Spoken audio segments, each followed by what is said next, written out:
أعوذ بالله من الشيطان الرجيم. بسم الله الرحمن الرحيم. طه ما أنزلنا عليك القرآن لتشقى إلا تذكرة لمن يخشى تنزيلا ممن خلق الأرض والسماوات العلى. وصلی اللہ علی النبی الکریم. سورۃ طٰہٰ، یہ سورت جو آدھے پارے پر مشتمل ہے، اس سورت نے اپنے اندر بہت کچھ سکھایا، سمجھایا، عجائبات بتائے. بظاہر جس طرح ہر سورت کا اپنا ایک تعارف ہوتا ہے اور وہ سورت پچھلی سورت سے الگ حیثیت کی دکھائی دے رہی ہوتی ہے، لیکن اب سورۃ طٰہٰ جب بندہ شروع کرتا ہے، بظاہر اس میں سیدنا موسیٰ علیہ الصلوٰۃ والتسلیم کے واقعات کا اگرچہ ایک نیا رخ ہے، لیکن تدبر کرنے پر بندہ مجبور ہو جائے گا کہ اللہ کریم اس صورت میں ہمارے لیے کیا ارشاد فرما رہے ہیں، تو تدبر کرنے سے ہی حاصل ہو سکتی ہے. دیکھیں سورۃ طٰہٰ کے ابتدا میں اللہ کریم فرماتے ہیں ما انزلنا علیک القرآن لتشقى. قرآن اس لیے نہیں آیا کہ آپ مشقتوں میں پڑ جائیں، یا کافر کہتے ہیں کہ نعوذ باللہ یہ گھٹیا اور بدبختی کے آثار ہیں، اللہ یعوذ باللہ. قرآن اس لیے تو نہیں آتا کہ کسی کو بدبختی میں ڈالے، وہ تو سعادت مندی کے لیے آتا ہے، کیونکہ کفار کی بات کا رد کرنا تھا، جو پچھلی سورت میں بھی موجود ہے کہ کہتے تھے ای الفریقین خیر مقاما و احسن ندیا. اور اسی طرح سورت کے آخر میں بھی ہے کہ اصل بدبخت تو وہ ہے جس نے قرآن کو چھوڑا. من اعرض عن ذکری فإن له معیشة ضنکا ونحشره یوم القیامت اعمی. تو قرآن والا جو ہے وہ سعادت مند ہوتا ہے، الا تذکرۃ لمن یخشی. اب ہر سورت کا جو آخری حصہ ہوتا ہے وہ اگلی سورت کے لیے ایک گویا دروازہ کھول رہا ہوتا ہے اور تدبر کے لیے مددگار ہوتا ہے. اب جب پچھلی سورت کو ہم نے دیکھا، وہ اختتام پذیر ہو رہی تھی. کم اہلکنا قبلہم من قرن هل تحس منہم من احد او تسمع لہم رکزا.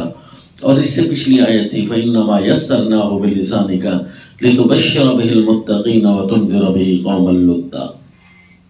کہ قرآن بڑی سہولت اور آسانی سے آپ کی زبان سے نشر ہوا تاکہ لوگوں کو بتائیں کہ جن کے بڑی بود و باد اور محفلوں کے دعوے دار تھے وہ کیسے ختم ہو گئے، ان کے تذکرے تک بھی مٹ گئے. اصل تذکرہ رہا کتاب اللہ کا اور اللہ کی باتوں کا جو آج تک نشر ہو رہی ہے. تو اس کا مطلب ہے کہ اس صورت میں کتاب اللہ کی کوئی اس انداز میں باتیں ہوں گی کہ جس سے سعادت مندی ہی نصیب ہونی ہے. تو اب سیدنا موسیٰ علیہ السلام کی زندگی کے واقعات پڑھیں، ایک بالکل نیا انداز ہوگا. اس ہر انداز سے کیا لگے گا، سیدنا آدم علیہ السلام و تسلیم کا بھی واقعہ آئے گا، یعنی سیدنا موسیٰ علیہ السلام کی زندگی کے بڑے بڑے واقعات، حصہ فرعون اور حصہ بنی اسرائیل بیان ہوگا. اور اس کے بعد سیدنا آدم علیہ السلام و تسلیم کی زندگی کا واقعہ بیان ہوگا. پھر کتاب اللہ کی ترغیب دی جائے گی ایک نئے انداز میں. تو اس ساری بات کو ایک عربی عبارت میں آپ نے بطور دعویٰ کی یاد کرنا ہے. وہ یہ ہے کہ ما شقی من تذکر من کتاب الالہ ویخشا. ما شقی من تذکر من کتاب الالہ ویخشا، کہ وہ بندہ کبھی بھی بدبخت نہیں ہو سکتا، سعادت سے دور نہیں ہو سکتا جو بندہ کتاب اللہ سے نصیحت حاصل کرے، اپنے الہ کی کتاب کو پڑھے، اس سے نصیحت حاصل کرے، سبق حاصل کرے، یاد حاصل کرے. ویخشا، اور صرف ایک اللہ سے ڈرے اور کسی سے نہ ڈرے.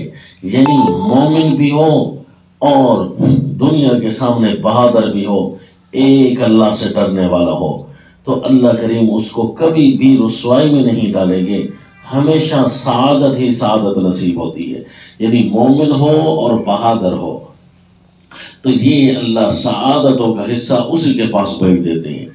اب اس انداز سے آپ پڑھیں پوری سورہ طٰہٰ تو اس کا تعارف یہ حاصل ہوگا کہ الترغیبات الالہیہ، کہ اللہ کریم انعامات کے بعد ترغیبات کا ذکر کرتے ہیں۔ سورہ مریم تھی نا الانعامات الالہیہ، تو جب انعام کا ذکر آئے تو پھر وہاں ترغیب ہوتی ہے کہ لوگوں انعام پڑا ہے اب آ جاؤ انعام حاصل کرو۔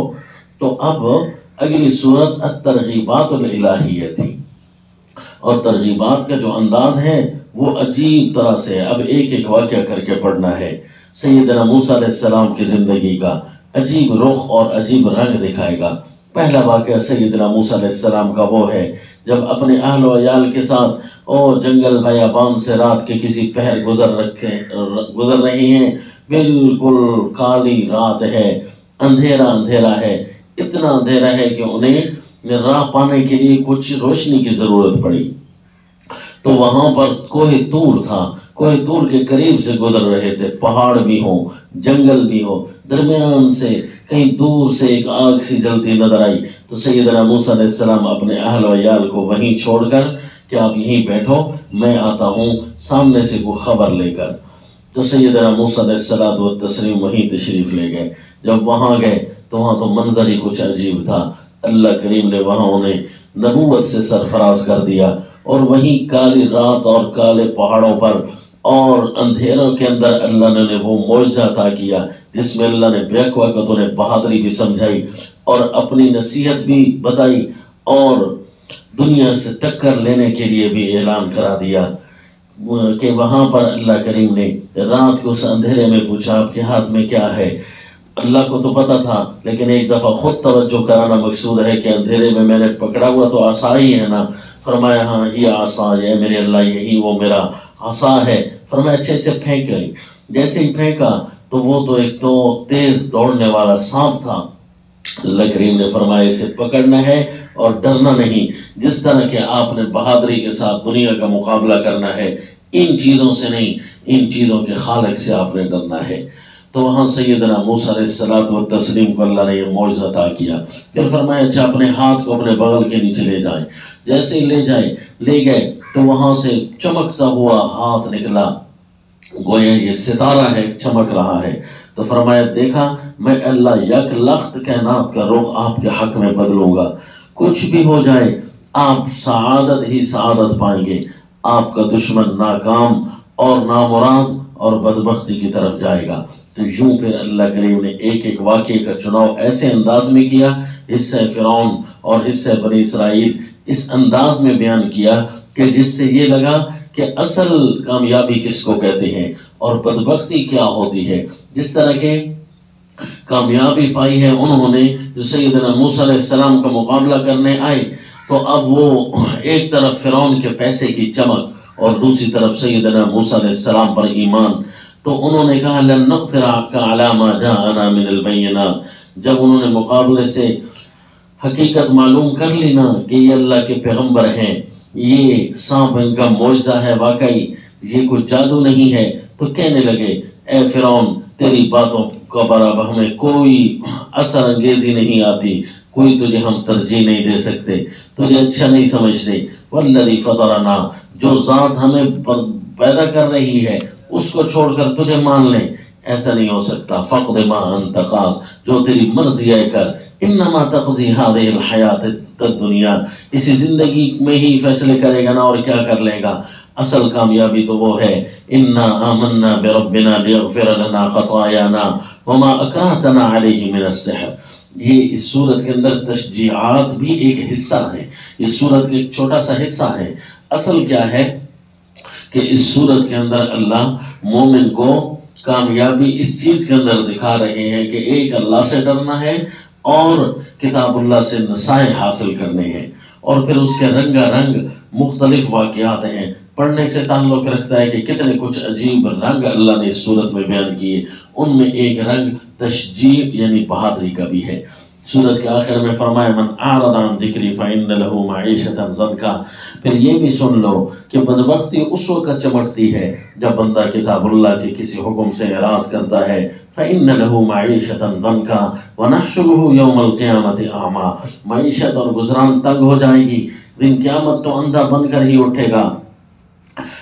اور جب بھی کبھی گزران تنگ محسوس ہو تو فوراً پیچھے کی طرف دیکھنا ہے کہ کتاب اللہ کے کسی حکم سے روگردانی ہو رہی ہے، یقیناً کتاب اللہ کا کوئی حکم چھوٹ رہا ہے۔ پھر آخر صورت میں مشرکین کو ان کی اپنی بات بتا کر سمجھایا کہ اگر بالفرض یہ کتاب اللہ کی سعادت نہ آتی نا تو تم نے یہی کہنا تھا لقالوا ربنا لولا ارسلت الینا رسولا فنتبع آیاتک من قبل ان نذل ونخزا، اے اللہ کو رسول بھیج دیا ہوتا، ذلیل اور رسوا ہو رہے ہیں، کوئی ہمیں رہنمائی کرتا تاکہ تیری آیتوں کے پیچھے چلتے، یہ زندگی نے تو ہمیں انتہائی بدبختی میں پھینک دیا ہے۔ اب آگے ہے نا قرآن، اب آگے ہے نا رسول، اس کو اگنور نہ کرو، اس کو ایک طرف نہ پھینکو، ورنہ ذلت اور رسوائی اس کے ہوتے ہوئے اگر آ گئی تمہارے پاس پھر اس سے بڑی کوئی رسوائی نہیں ہوگی کہ کتاب اللہ ہونے کے باوجود تم نے اس سے اعراض کیا ہے۔ اگر بھی اب بھی کوئی نہیں سمجھتا تو فرمایا قل کل متربص فتربصوا فستعلمون من اصحاب الصراط السوی ومن اهتدى، پھر سارے انتظار کریں، ہم بھی انتظار میں ہیں، تم بھی انتظار کرو، کون ہے سیدھے راستے والا اور کون ہے ہدایت یافتہ، یہ اللہ کریں گے، اسی زمین پر ہی فیصلہ کبھی کرا دیں گے۔ تو یہ صورت ہے اصل میں الترغیبات الالہیہ، ترغیبات کے کتنے انداز اللہ نے اختیار فرمائے، یہ پھر پڑھنے کے ساتھ تعلق رکھتی ہے۔